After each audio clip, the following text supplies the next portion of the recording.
This is Matthew Cratter from Trader University, and today I want to talk about Pomp's BlockFi rocket ship, which we're about to see here. So what BlockFi rocket ship, get on board.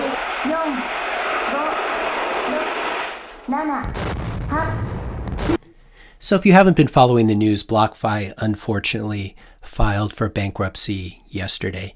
And I'm making this video not necessarily just to pick on Pomp because he made one bad investment call on BlockFi, but because I want to draw the community's attention to his long history of shilling bad things under the guise of being a Bitcoiner. And what I've called this in the past is Bitcoin Affinity scamming, where you start off by saying, I love Bitcoin, I'm a Bitcoiner, and then you go on to promote other things under the guise of being a Bitcoiner. So I love Bitcoin, so please use my affiliate code for the crypto casino FTX. Send your Bitcoin into the black box that is BlockFi. Buy the STX token because smart contracts on Bitcoin and what Do Kwon is doing with UST is amazing. These are all things that Pomp, Anthony Pompliano, is guilty of.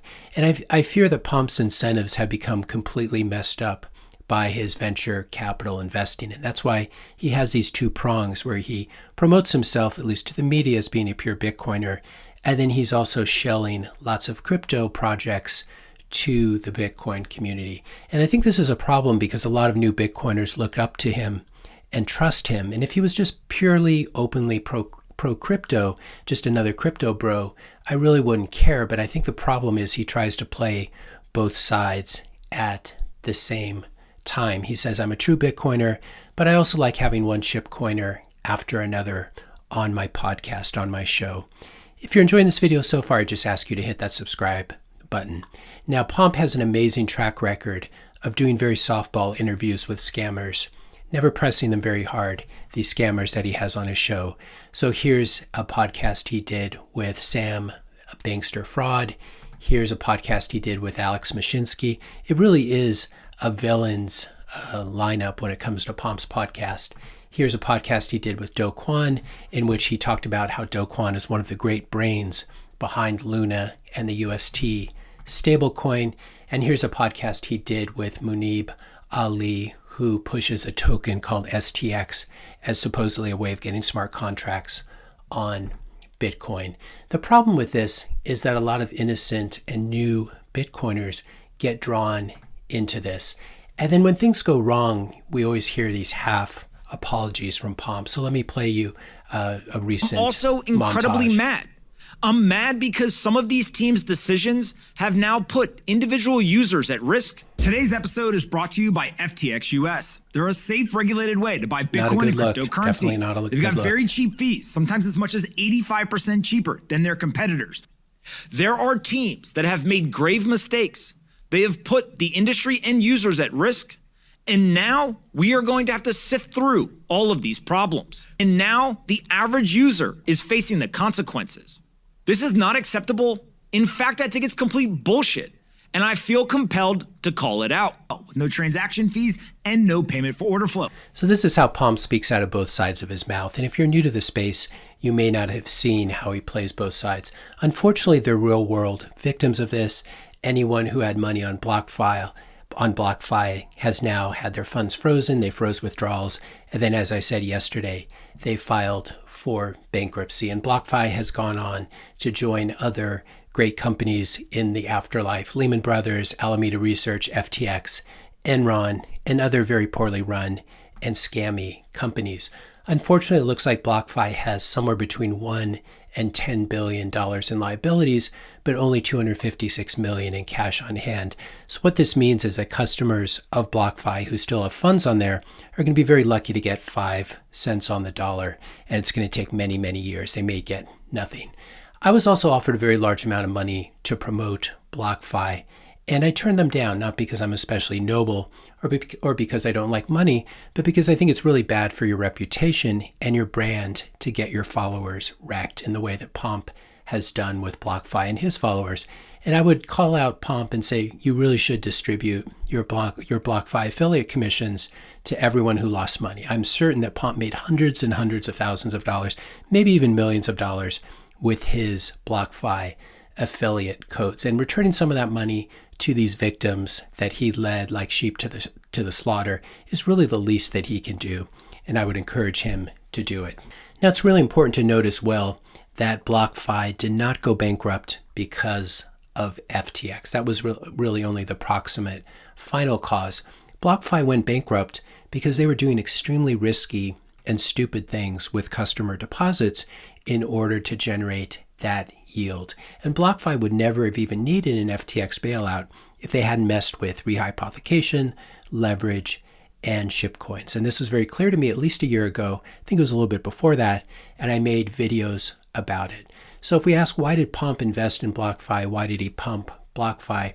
The explanations are very few. He's not very smart, he's not very ethical, or both of those things are true. And all three possibilities are obviously quite bad.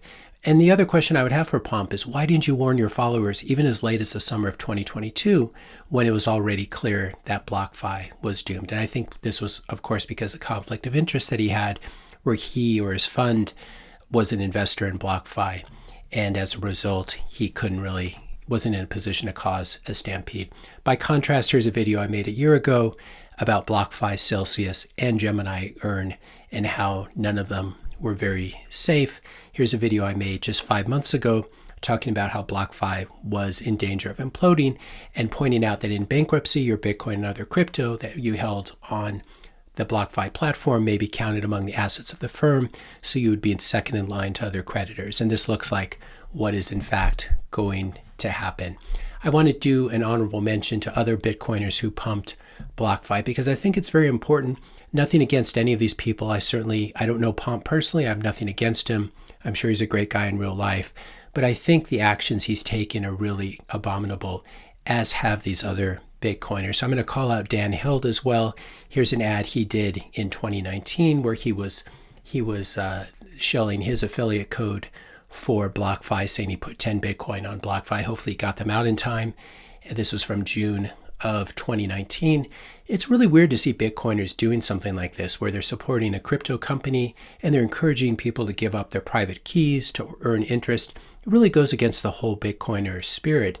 And you wonder why someone like Pomp or Dan Held, who've been in the space for a while, would resort to something like this. It's really not very smart, and it shows that they don't take core Bitcoiner principles very seriously, like holding your own keys and not doing stupid things with your Bitcoin. Then there's Peter McCormack, who does the podcast What Bitcoin Did.